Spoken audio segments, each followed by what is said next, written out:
Bonjour, nous venons de voir le mystère de la charité de Jeanne d'Arc. De Charles Une Péguy. pièce qui est pleine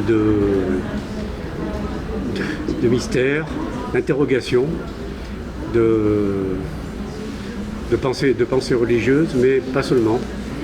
Aussi de volonté du personnage très volontaire de Jeanne d'Arc.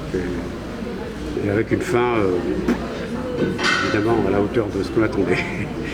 Alors je voulais vous demander quelle est l'origine de la création de cette pièce, c'est-à-dire pourquoi cette pièce, qu'est-ce qui a poussé à créer cette pièce? Eh bien, Séverine Cojano, qui est l'actrice qui joue Jeanne d'Arc, avait déjà interprété une Jeanne d'Arc dans le passé, mais d'une auteure italienne. Et donc, elle m'a proposé de faire une adaptation de Les Mystères de la Charité de Charles Péguy, de Jeanne d'Arc. Et quand j'ai lu l'œuvre, j'ai été très intéressé par la confrontation que Péguy met dans l'œuvre entre les premiers chrétiens et les seconds chrétiens, à travers le dialogue entre Gervaise, Madame Gervaise, qui est une religieuse, et Jeanne d'Arc qui veut partir à la guerre. Voilà.